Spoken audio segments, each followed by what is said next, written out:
Hello, this is your girl Tash. I'm back. I'm in business. I apologize for not getting you guys this episode sooner. I had a really busy weekend, but today we're going to be talking about living and thriving with multiple sclerosis because it is possible. It's possible to live a normal life and it's possible to not let it define you. So, we'll get into that and our book title reveal right after a message from our sponsor. All right, I am back. We have a lot to talk about today. And I need to start off by saying I am not a doctor. This is not to be construed as medical advice. So if you are seeing a doctor, if you do have similar challenges, I encourage you to go see a medical professional. But you can take this advice from someone who's been there, been down this road, and hopefully I can offer you some guidance or some tips as to how to not let this define you, how to not get depressed in the process of figuring out whether you have it or not, excuse me, and then after you figure out you have it, how to deal with that. So I'll start with my own journey. So I believe I was in my early 30s. I was living and working in Connecticut at the time. I didn't feel like anything was wrong with me. I actually found out I had something going on with me by accident. So I went in for a routine well woman exam at my gynecologist's office, and he's very thorough. So he decided to check my hormones. And lo and behold, he discovered that there was one hormone that was 4 times or 3 to 4 times higher than it's supposed to be, which is an indication that something is not normal. So he recommended that I go see an endocrinologist. And if you don't know, an endocrinologist is a doctor that deals with the hormones. So I do that. I'm thinking, okay, well, I'm just following the doctor's advice. So let me go do this. So I find one, I go to the one that he recommended, and the doctor was really friendly, just very assuring. And he said that usually things that cause something like that lead to a small, tiny tumor on the pituitary gland. And the pituitary gland is the part of the brain that, makes your hormones. And he said it's nothing to be alarmed about. They're just going to do an MRI to check to see if that's what's going on. And we'll talk about it when they get the results. So I'm like, okay, fine. So I go in for my first MRI ever in life. I never had one in childhood, never had one in college, didn't have a need to. So I don't have a baseline to compare it to. So I go and it's really scary because or I was really scared because it's like they hook you up to these IVs, they put chemicals in it. So if you've never had an MRI for a reason such as this, what they do is they do an MRI with contrast and without contrast. And contrast is a chemical that they give you in the form of an IV so that when they do the MRI, it highlights areas of abnormality and inflammation on the area that they're doing the MRI on. So while I'm in there, if you've ever had an MRI, it's very loud and they try to give you headphones to take your mind off of how loud it is. You're in a tight space. So if you're claustrophobic, just be aware of that. And you're just waiting for it to be over. So mine was about like an hour or two. And, I went by myself because I said I can do this by myself. And so I wait to get the results back. And the doctor basically told me that it's not what they expected. And I'm thinking, oh my gosh, what does that mean? I mean, I at this point, I could handle a tiny tumor on my pituitary gland. That's what I was braced for. I got that all day, every day, and I was ready to deal with that news. But that's actually not what they found. They found something on the pituitary gland, but it was way too small to say if it was a tumor or not. So it was inconclusive, but what they did find was all these white spots on my brain. And that was really scary. I almost could have digested the tumor better than the white spots on the brain. I didn't know what that meant. So in my mind, I'm panicking. I'm like, what's wrong with me? And why is there something wrong with me? I feel fine. I've been going about my life for 30 something years. What is happening to me? And so um they basically said they don't have enough information to diagnose it. So I need to go to a neurologist and I need to um look into it further. So I'm thinking, great. I'm on doctor number 2. They're recommending doctor number 3. And they're also suggesting that I have some sort of disease of the brain that's causing it to deteriorate or um, have abnormal cells. And that's all they're going to tell me. And they also said because of the nature of my brain, the state of my brain on the MRI, they would not treat me for my hormonal issues because if they were to give me the medicine for the if they were to give me the medicine for the hormones, it might make the disease of the brain, whatever it is, fill in blank because they don't know yet. They're legally they can't say what it is yet. It might make that worse. So I'm like, oh, great. So not only do I have imbalanced hormones, I also have some disease of the brain, which they will not define at this point, and life sucks. Like, I should have just stayed home. Should never got my hormones checked. If I didn't, I would have been fine and dandy, but now there a huge weight has been, put on my shoulders. So, for those listening, I just want to just draw attention to the mental strain that this whole process of diagnosing something causes on an individual. It's the worry, it's the panic, it's the not knowing, it's the medical bills that pile up, doing all these tests and having inconclusive evidence. It's very, very trying and it's very demanding. So if you know somebody going through this process or they're going through a diagnostic process for anything, just be nice to them because they're going through a lot of stress right now. Take it from me. So fast forward, I go to a neurologist and I say, all right, I'm going to get the best treatment I can. So I went to an Ivy League school, thinking, they're going to give me the best treatment. This is a research hospital. They know what they're doing. I'm in good hands, right? So I go there, and over the course of 2 years, they do all kinds of tests on me. They do blood work. They do all kinds of just different tests. They test me for Lyme's disease or Lyme's disease. They test me for everything under the sun, and it's all normal.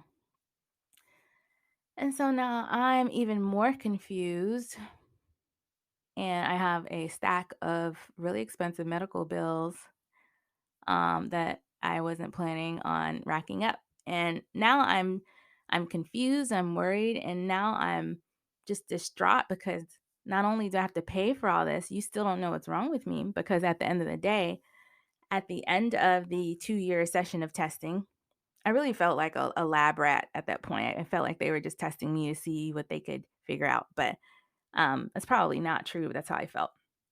So at the end of the day, at the end of the 2 years, all they could do was tell me to take vitamin D and get MRIs every 6 months. And they don't know what's wrong with me because they can't call it multiple sclerosis because I'm not declining. My motor functions are normal. And they need more than one type of evidence to make a diagnosis. So they can't just have an abnormal MRI, right? They have to have an abnormal MRI and something else. And I didn't have the something else that they were looking for. So I'm like, oh my goodness, why? Why did I go through all this to have somebody tell me to take vitamin D? I could have done that myself. Like, why? And so it took me a while to pay off all those medical bills. At the end of the day, it was thousands and thousands of dollars, even after insurance. So it was just a lot. And then I ended up getting a new job and moving. So I decided to take a mental break from all of my medical issues and I didn't pursue it any further. I was just taking my vitamin D. And then something in me just drove me to, say, let me just try one more doctor. Maybe this new state will be different. Maybe the medical professionals here will, give me some different advice. So I try one more neurologist, and so they go through all my medical history and they tell me once again, you need another MRI. And I'm like, oh, I'm a pro at this. I've gotten like 4 or 5 of them. I'm good. I'll get an MRI with my eyes closed, literally. Not a problem. So they confirmed that, yes, they saw the white lesions on my brain and nothing had gotten worse. But this doctor had a different perspective. He said, you haven't had a spinal tap yet. So we're going to do that for you. And we need you to go to the hospital, book an appointment, and get a spinal tap. And I was thinking, oh my gosh, isn't that where they stick a needle in your spine? And I immediately went into, oh my gosh, what if I move? Or what if I can't stay still while they're sticking the needle in my spine? Am I going to be paralyzed? I was so scared. And so I was terrified, but I knew I had to do it in order to get these results. So if you're contemplating getting a spinal tap, it's really not that bad. You want to go to a hospital and doctor that's, reputable. I went to, uh, um, the local hospital here, and the doctor that saw me, he was really, really good. He didn't rush the process or anything. I drilled him. I was like, how often do you do this? Not to be disrespectful, but I just need to know it's my spine that you're dealing with. He was like, I do it all the time. Don't worry. And so they basically numb the area locally and they put you on this table.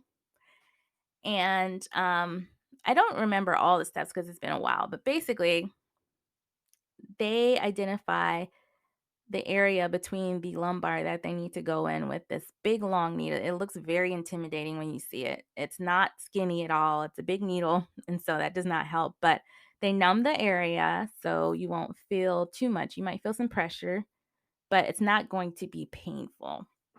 And so while you're on the table, they do that, and then they tilt the table so that your spinal fluid will flow through, and they're able to get several different vials of spinal fluid.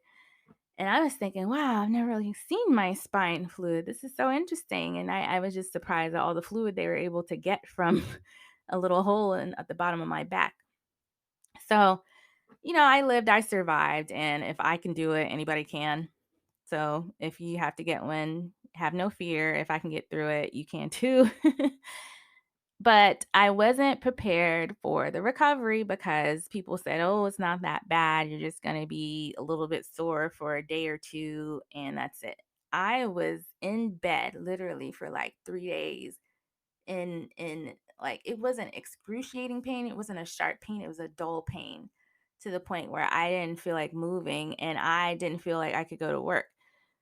So luckily, I planned not to go to work just in case it was really bad. But they say what helps improve the process is if you drink water beforehand. I did not, so that was my fault. So maybe that made it worse. And they also say if you get a headache, that means something went wrong in the process. So try to, once again, drink water and keep in contact with your nurses. You should get a contact for calls if anything happens that is abnormal. And, if something does happen, they may call you back into the hospital. But, I was down for the count for 3 days. I'm not going to lie. So don't let anybody underestimate the recovery time after a spinal tap. But fast forwarding to getting the results, I went to this doctor again. He gave me the results and he confirmed after I'd been looking for something for 2 years with a year after that of not wanting to care about my health, not looking for anything. So 3 years total. After 3 years of searching for something, he finally told me, "You have multiple sclerosis." And I think when I heard that, I died on the inside. I was just, I I thought that it could be a possibility because 'cause they've been looking for that for years. You would think I'd be accustomed to it or used to the idea of me possibly having it, but when I actually heard the words come out of the doctor's mouth, being in that not hospital room, but the, the doctor's office, alone with him, I crumbled and I just thought, "How? Why? Why me?" I know it sounds like a victim, but that's one of the first thing I thought. Or one of the first things I thought, "Why me? Um, how did I get this? I don't see anybody in my family with this. How did I get this?" And so, little did I know, it's not genetic, right? They don't actually know what causes it. So, um, it was tough. It was tough to get that news alone, and I highly recommend going to a doctor's visit to get results like that with a loved one, because I was trying to be strong and I also was trying to cover up my pain by not letting anybody know what was going on with me, because I felt like they'd been looking for something for so long that I was tired of bothering my friends and family with the possibility of me having MS or some other brain disease. Um, that I just wanted to do this in private, but that's not good, because the aftermath was I booked my appointment in the middle of the day. Immediately after, I had to go back to work because I didn't take a vacation because I thought everything was going to be hunky dory after that. And okay. And then as soon as I got back to work, I saw one of my coworkers in the hallway as I'm walking back to my desk. And um, I just broke down in tears and cried and cried and cried in the middle of the hallway for everybody to see me. And she's like, "What's wrong?" And this was not a, gentle cry. This was not a whimper. This was a 3, 4 year old straight up cry from the gut. And I sounded like a little girl who just saw her dog get ran over and killed in the middle of the street. And I was clinging to her so tightly. And to be like an adult woman doing that to another adult woman, much less a coworker who, when you're at work, you try to keep a safe social distance and, keep a barrier there of professionalism. Like I lost it. And I had a meeting to go to. It was awful. My makeup was running. My nose was turning red and getting like inflamed, and it was just awful. It was an ugly cry, but that was a real cry. That's what happens when you find out you have MS. And I was like, "Oh my gosh, how am I going to do this presentation? I have a meeting in 15 minutes. This is awful and my life is over basically." And she kind of talked me off the ledge and was like, "Okay, so you have multiple sclerosis. So what?" And in my head, I was like, "What do you mean, so what? My life just ended." And she was like, "So what?" Meaning, what's the next step? And she said, "What do you have to do? Take medicine?" And I was like, "Yeah." And she's like, "Okay, just take the medicine and you're good." And I was thinking, "Yeah, she's right." Okay. And then she helped me to normalize the situation because I had gone into, my life's over. This is horrible. What am I going to do? But in reality, I have to take medicine. And before I found out I knew I had MS, I was a normal person, a relatively normal person, living a normal life.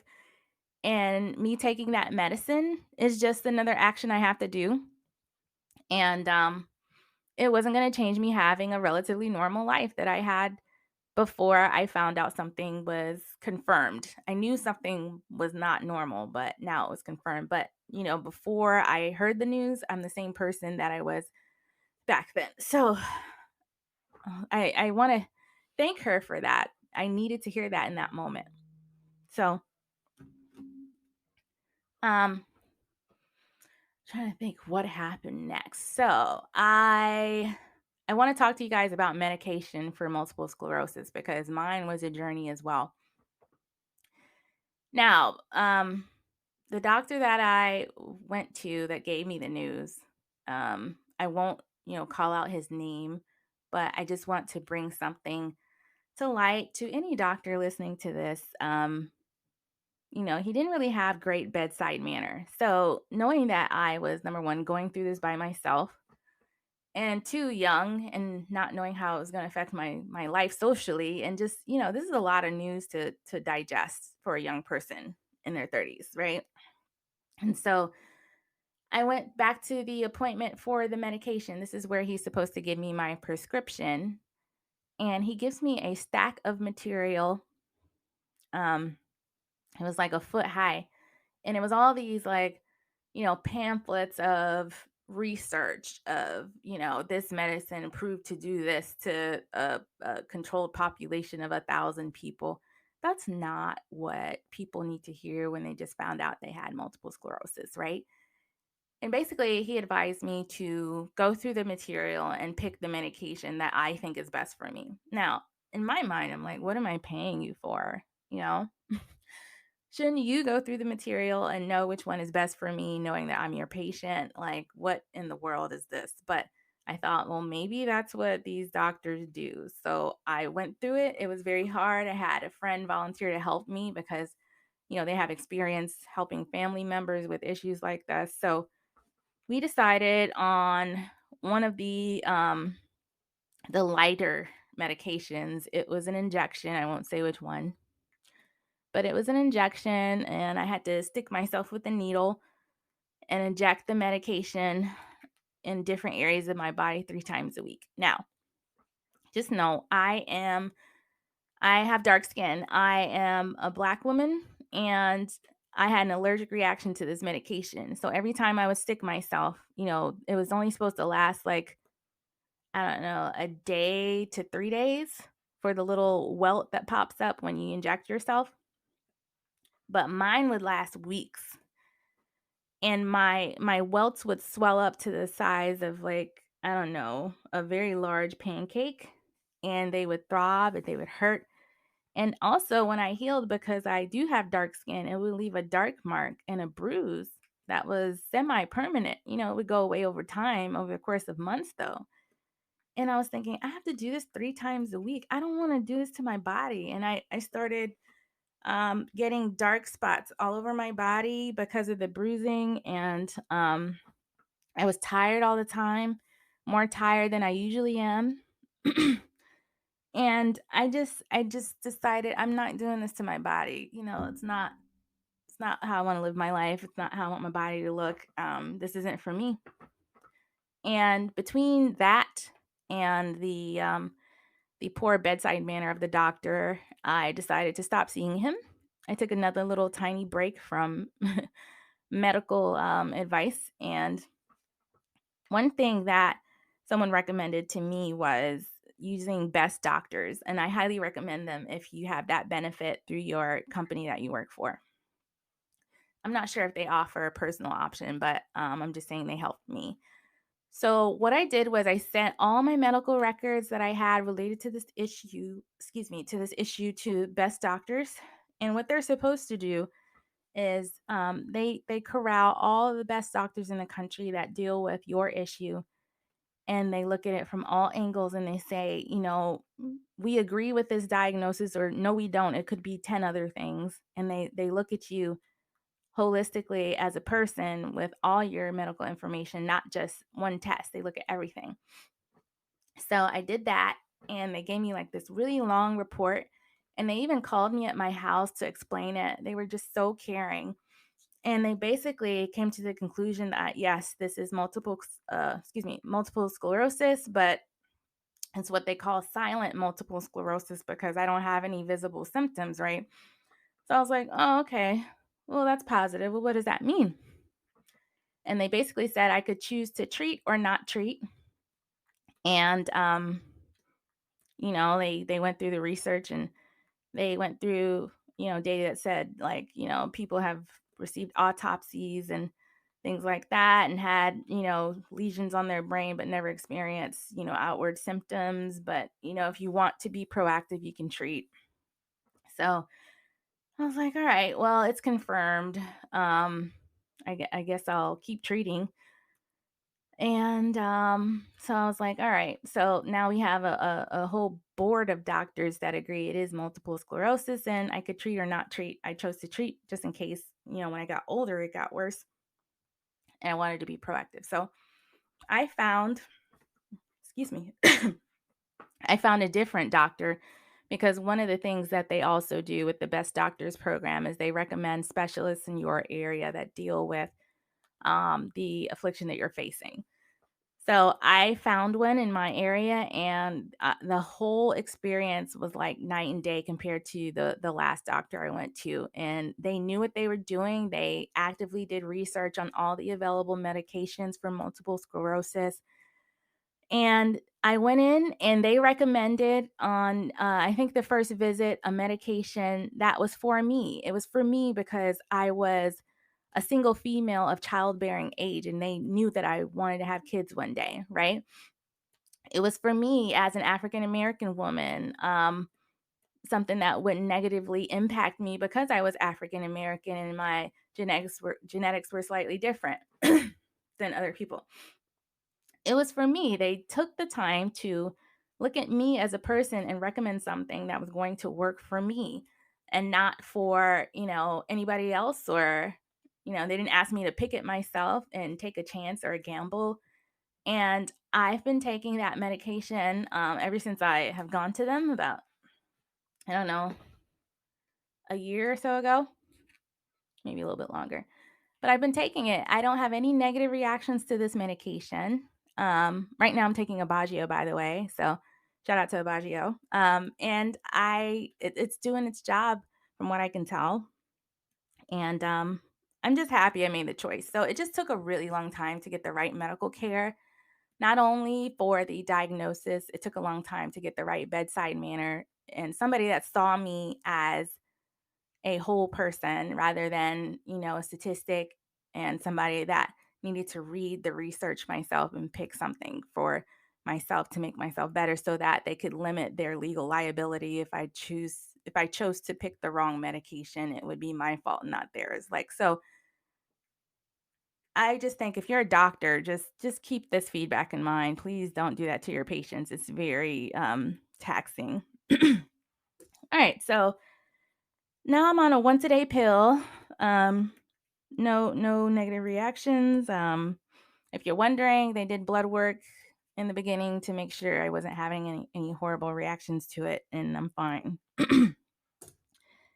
But, even that, if you may take it and it might not be the right one for you. But all I'm saying is find a doctor that cares and that's going to treat you for your case, right? And care enough to hang in there with you to find the right medication for you. All right. So, um, I also, in between having that allergic reaction and getting this new doctor, I also attended a holistic medicine conference because I was thinking, oh my gosh, what am I going to do? I'm allergic to the medication. I can't even treat this. um, and one day I was dozing off on the couch, and I think it was like an Academy for Integrative Medicine. They had a commercial on TV, and it looked really cheesy, like one of those commercials that's trying to sell you one of those like as seen on TV products, but they were advertising, a conference, and they were promoting holistic remedies. So I was like, what the hey? Or what the heck? I tried everything else. Let me try this. And um I bought a ticket. I took a day off of work to go. It was a 2-day conference. And I'm so glad that I did. I learned so much because with my regular doctors, I learned about, me having MS. But with this panel of doctors, they were from, different countries. They were from Europe, they were from the United States, and they all were saying, for the ones that were registered in the US, there's a possibility we could get in trouble for telling you guys this information, but we don't care. We think you guys need to know. And they basically were saying, there's a reason you're sick, and there's natural cures for this stuff. And I guess maybe they didn't call it a cure, but at least treatments. And so they basically said there is hope for you guys. And basically they said, it's an industry out there, and American doctors will not tell you that holistic remedies work. They could lose their licenses. They could lose their licenses if they do. But we're here to say, in Europe, we are treating people with plants and herbs, and we're having astounding results. Here's the medical research, and they threw up examples of treating autism with cilantro, And it's not just that, it was a whole complicated, process, but it was like, "Oh my gosh, wow, look what the human body can do when you put good fuel into it." And I am by no means promoting not taking traditional medicine, because I still take traditional medicine, but I supplement with holistic remedies, and I found a good balance for myself. But the fact that most of them said, "We may get in trouble for telling you this, but you need this information." I just really appreciated that. So, I would like to shed light on the doctors that were there that stuck out to me. Um, so the doctors that were there that stuck out to me, no disrespect to any doctors I don't name that were there, but these are the ones I took notes on, were Dr. Doug Kaufman, Dr. Lee Cowden, Dr. Dietrich Klingert, Dr. Jordan Axe, who talked about, the complexity of the thyroid and what most doctors don't test for that you need to test for. Dr. Zach Bush and Dr. Joseph Mercola. He's really popular in the holistic medicine realm. So, um, once again, they basically said, you need to feed your body with good building blocks, and they went through the science of, what MS is rather than just giving me a diagnosis of MS. They went through, it wasn't all the doctors, but one in particular, I can't remember which one, but they went through the science of what MS is from a physiological standpoint. So I never learned this from a traditional doctor, but basically, your body is constantly exposed to free radicals. And when you are exposed to free radicals, and you're absorbing free radicals through the environment or what you eat or however you get exposed to them, a free radical will attach itself to a healthy cell. Now, a healthy cell on its own has a typical shape to it, and that's what your body recognizes naturally. When you get a free radical attached to a healthy cell, it changes the shape of that cell to the point where your body no longer recognizes it, and it thinks, "Oh, this is a foreign body. I need to attack it and kill it so I can survive." That's what MS is. MS is your own body attacking its healthy tissue. Um, and you're having an immune response, a hyperactive immune response to these free radicals or whatever's in your system that your body doesn't like. And it's attacking healthy tissue, it's attacking healthy nerve cells. So just imagine, if you have a wire, there's insulation around the outside of that wire, right? And that would be like the myelin sheath of your nerve. What myelin does is protect the nerve. It's like a coat for your nerve, right? But when your body is in attack mode because it's attacking all these free radical ridden cells, it will actually make that outer coating look frayed, right? And so it kind of looks just chafed, right? If you look at it in a microscope. So that's what MS is from a physiological standpoint. It was just really interesting to get that insight. I'm like, oh wow, now I get it. I get it immediately. I'm so happy that they shared that information with me. Now I understand what my body's doing to itself. So the key here is to, you know, minimize and reduce or eliminate the number of free radicals that you're exposed to, which is really hard in today's society. But they went through the different ways to do that and eliminate toxins in your body. And there's several different ways you can do that as well. But I appreciate them sharing that information. Of course, it's a lot deeper than that. There's different tests you can run on your thyroid.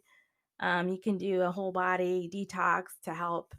They talked about gut health and how it affects your whole immune system. There's a whole science to this. I won't get into it, but if you're interested, do your research on these doctors. I'm sure most of them, if not all, have websites that they can share their research on it with you. And based on my notes, this is what I deduced would work for me or what I wanted to start taking as a result of attending this conference. So, my magic list of vitamins is omega 3. You can get it through fish oil. Fermented cholera. Dr. McCullough has a good brand for that. reduced glutathione, vitamin C, vitamin D, turmeric, CoQ10, L-carnitine, and L-lysine. So those are the ones I got from the conference. And the actual one that I added on in addition to that, based on my own research after the conference, was lion's mane. Now, lion's mane is supposed to help regenerate the myelin sheath around your nerves, and I don't have any evidence to say whether it works or not. I just know I don't have any negative ramifications of taking it, so I'm going to continue to take it. Now, once again, I did not replace my traditional medicine with the supplements. I take both because I just want to have variety in my life, but since I've started doing that, I feel a lot better. So, and last but not least, something else that I discovered was um, Dr. Walls. She actually deserves, the utmost respect from me. I really admire her story. She actually is a doctor who has MS, and for a long time, she was in a wheelchair, and she was also taking disease modifying therapies, and they weren't working for her. So she decided that, had a poor quality of life that she didn't want anymore. And she was like, I'm not going to live like this. I'm going to give my body the fuel that it needs to properly function.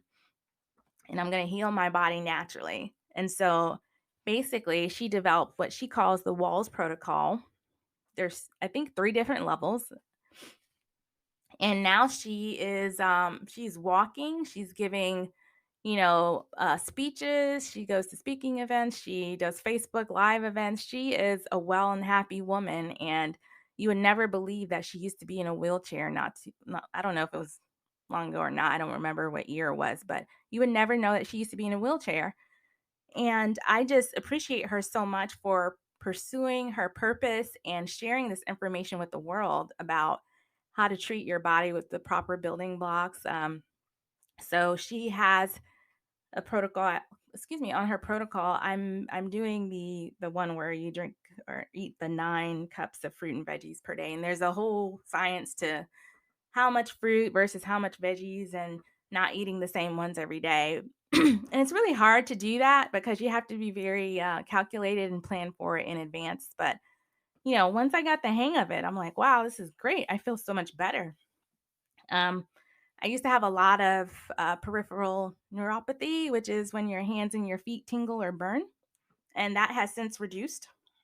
So, if you can, go check out her book.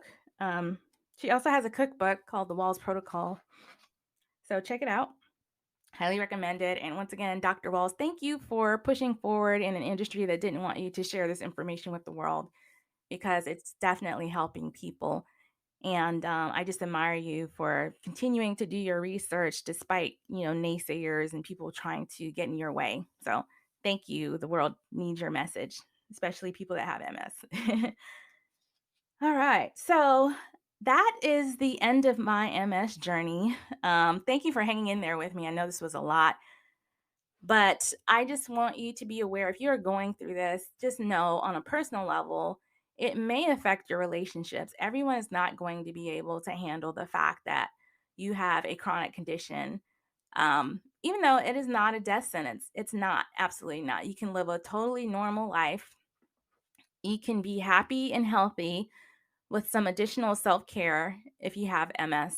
But some people never get to that point where they're open to hearing that. They just think, oh my gosh, this person has a condition. I don't want to be around them, or I don't want to be burdened with their disease, or their burdens. I don't want to be responsible for somebody that could become disabled one day. And honestly, if that's the person you're dealing with, you don't need that in your life. Like, so MS, can also help weed people out that don't need to be in your life to begin with. So, um, sometimes it's lonely, but it really changes the game in terms of like dating and sometimes even marriages. So, if you're with somebody that can't stick around with you through the good and the bad, then that's probably not the person for you, and it'll bring out another element of strength that will show you how, strong you are, how brilliant you are, how many talents you have. if you do run across that. And then if you have somebody that will cling to you and stick by you through this challenging time, because we just went through a whole 30-minute segment about what MS can do to the psyche, about, what happens when you don't know, and then what happens when you finally do know. That person really loves you, because it was a lot for me personally. I can't imagine, another person sticking through all that. And it did change my own personal relationships. I believe, I don't have any evidence that somebody I was with was intimidated by all the things that I had to go through and they just couldn't take it. And that's okay. I extend grace to that person. Um, it wasn't something that they were able to handle, and that's fine. So I'm much better for it. And, I'm open to whatever life brings me in terms of health and love. But to get to this point, it took me a lot. It wasn't always easy. As I've shared with you, I had a whole journey and it's very taxing. But if you're on your own journey, don't give up. And there's a whole community of people out there that can help you. And even, if you're taking medication, there may be communities there that are associated with the medication who are also taking the same medication that can help you. There's the National MS Society as well. So don't give up. There are people out there who can help you. There are groups on Facebook as well if you'd like to join one of those. But you're not alone in this journey. It may seem like you are, but you just may have to extend your reach a little farther to find your tribe if you have MS. That's all. And just take it from me. I'm a living example of, somebody that, can get through this. So if I got through it, which I wouldn't say I got through it, I'm still living through it today, every day. It's a daily process. If I can get up every day and live my life as normally as I can, so can you. So don't give up at all. So that was a lot of heavy, serious stuff. But now we get to talk about the fun stuff. The book title reveal. Oh my gosh, I'm writing a book. Can you believe it? Ugh. So I have decided on the title of my book, and it's going to be Ugly Alter Egos. Yes, Ugly Alter Egos is for sale online as a pre order. So I'm going to ship out the copies November 15th. But if you'd like to pre order your copy, you can order that on my website, which is finally launched, thank God.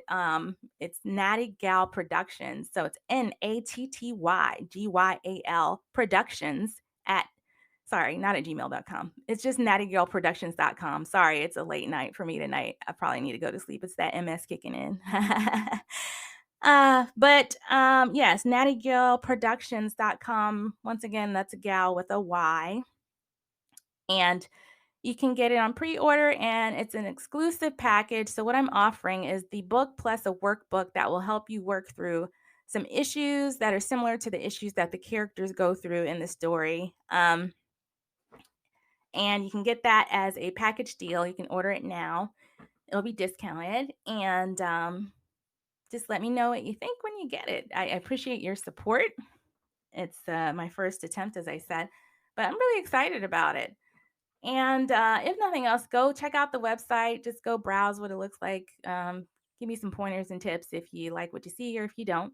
Either way. But yes, that is the title reveal. It was going to be something else. I won't say what it was, but the other title was very nice and, it was very pleasant, but it didn't really get to the heart of the discussions that I want to spark with this story. So Ugly Alter Egos really nips it in the bud. Get your copy today. You can also follow me on Instagram at Natty Gal Productions. And if you have anything that you want to talk about, if you like what you're hearing on the podcast, email me at info@nattygalproductions.com. Thank you for sticking with me. I know this was a lot of information. If you have any questions, feel free to email me and ask. But I hope you have a lovely and blessed day and stick around for the next episode next week. Take care. Bye.